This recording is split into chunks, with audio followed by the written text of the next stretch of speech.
We see Steve Rogers, in his future old age, wake up from bed, and instantly her wife Rose brings him a cup of coffee to warm him up. Cap feels tired and notices Rose being extra nice to him today. It's August 13th. He then quickly gets up and goes for a walk where he meets Luke Cage on the Crossway, who tells him that he and Matt Murdock were waiting for him in the park. We get to know that today is H Day. As Matt meets Steve, he explains the brutal reality that he's been facing over a period of time due to an authoritarian rule over the people, and therefore he has reopened his law firm. So Steve confronts that he too ran for the senator's office, but the voters refused his offer of service. He tells that there is no super soldier serum in him to fight as Captain America either. Matt breaks silence that no matter what, they have to do the right thing by helping the ones who are oppressed. We then see Cap cooking at his home, where news of a documentary flashes, saying that Red Skull was against Hitler and was trying to take him down from within, where he sacrificed himself for the greater good.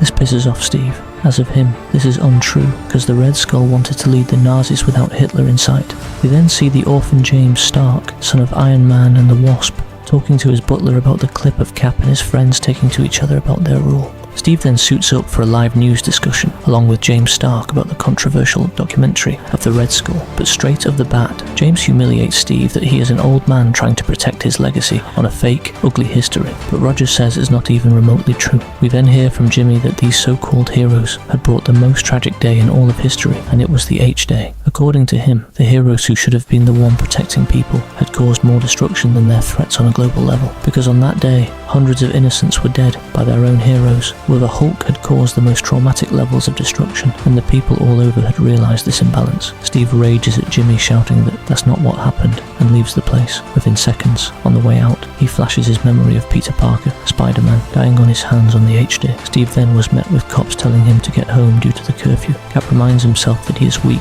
and needs to follow orders, and while this was happening, a group of teens were recording this before they were caught and threatened by the cops. Cap tries to calm them down but ends up fighting them, and shortly accepts defeat until an unknown group attacks the cops, rescuing Steve on the way. We cut back to James Stark in his raft, where we come to know that he is conducting experiments on his dad's alive head, Tony Stark.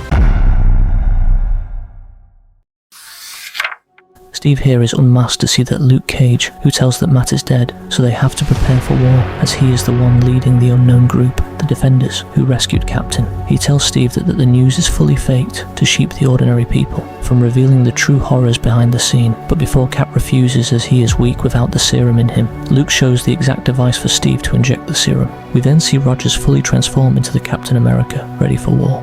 We see the rumours spread among common people about the appearance of Captain America. Cap then plans with the Defenders to tell the truth to the public on the New Year's Eve Times Square, as it's the most crowded place at that day and other locations are hard to gain access. Also, Cap brings Rosa, her wife, to his underground secret location to keep her safe. But before he could explain, she slaps Steve and yells that anyone around him are destined to pay the price for his stupid morals. Cut back to the White House. We see James Stark and Kyle Jarvis warning the president about the Defenders and Captain America, who could be their potential threats in revealing the truth to the public. So they order a military special task force team called the Thunderbolts to go after them and finish them. It is also clear that Jimmy and Kyle literally rule the entire country and the world, and that the president is just a puppet. We switch to Kamala, aka Ms. Marvel, who is currently leading a peaceful life but is shocked to death when she's met by Steve, who requests her help for the mission, as the Defenders are filled with teen kids who are weak for the war upcoming. But Kamala refuses and asks Cap to get out. Therefore, Steve is alone in this mission, with the mid-grade teens for his support. So on New Year's Eve, Cap knocks the guards to get the signal for him to broadcast his speech to the entire city, and also the footage of the crimes the government is hiding. Meanwhile, the Defenders attack the cops who have spotted Cap, but an innocent woman is shot by the Thunderbolts team, which enrages Cap to his very core. Cap starts to fight brutally. As a result, the shot which was aimed for him was hit at the signal device for his speech, but somehow, Cap get the chance to speak it out by manually broadcasting the video with a mic, where one of the flying cameras caught him and did the job. This pisses off the Thunderbolts team, but Kyle calmly sees this and doesn't react. But the team went after Cap to hunt him down ASAP. However, Cap and his team manages to escape from all of them. After reaching their hideout, Cap is sad due to the fact that there were not many responses for his speech about the totalitarian government and their crimes against the people. But Luke Cage, without a split thought of hesitation, slaps at Steve and tells that no matter what, we are sworn to protect the public from its evil. A researcher from the team tell both that for them to win this war, Tony Stark's help is crucial, so now they will have to go after him. Meanwhile, we see Kyle Jarvis, talking to Ultron about their plans and mission to take over humanity. It is revealed that Kyle is the actual Red Skull in disguise, and that he saved Ultron on the H-Day from its destruction. But Skull's plan was for the world to worship him. Ultron suggests that the end of the human race would bring about eternal peace, but Skull just rejects his claim. The general of the Thunderbolts team demands answer as to why Bullseye didn't take the shot on Cap, for which she says that he wasn't armed. As a result, she gets shouted for her stupid act. Meanwhile, Cap decides to go to Jimmy's lab to get Tony Stark out, but ends up going with another teen guy named Tyler for security support. So they both reach the lab, and with the help of Tyler, Cap breaches quietly into the lab and is horrified by the monstrous experiment on the tech of heroes and villains. Steve finds Tony with only his floating head and is met by the Bullseye in the shadows. Jimmy interrupts, and they both get into a quarrel for him not letting go of Tony, while Jimmy also spills the truth of his cruelty on the people, which enrages Bullseye, who shoots an arrow at James, teaming with Cap to take Tony away. But Jim sends a security warning in the lab. Both of them find themselves in a rough fight with the security, while Cap finds his shield in the lab before taking it for his fight and returning his spirit. Just before they reach the Quinjet, Jimmy suits up with his iron suit, only to shoot the jet with Cap saving Tyler in it, and they both get into a dirty fight where, just before Jimmy has the upper hand in Cap, Ms. Marvel shows up throwing away all the other cops in the fight out, without harming them. But the fight with Cap still is heated up, where he literally was about to kill Cap until a lighting struck Jim from above, where we see Thor ready to join the war. All of them fight the war without causing any causalities, which leads to a rough fist exchange until Jimmy falls back. So the Defenders are back at their hideout, nursing the innocent cops from the battle who were hurt. Now the Defenders try to fully bring Tony alive until Thor bursts his Thunder Force to get the job done, instantly stating that there's no time to waste. Tony reveals that it's the Red Skull, pretending to be as the brother of Jarvis, to use James Stark, to his advantage, so as to bring about world order. Simultaneously back at the Stark Tower, we see Jimmy, furious to destroy the Defenders until Kyle reveals himself to him as the Red Skull under the mask. Tony here tries to remember his experience on the H-Day, where he doesn't remember what happened to Jan. He tells that they stopped the Hulk, but had lost too many, where it's revealed that with the help of Ultron's enhanced villains, the Red Skull killed Earth's heroes on H-Day. Tony also reveals that their biggest obstacle now are the new Avengers, as they can stop the Defenders. So they infiltrate the Avengers mansion to exactly see what they are hiding and to dismantle them, only for them to find out that the whole new Avengers thing is completely fake and that they are graphic projections, like a simulation, to inform the people of the world that they are safe.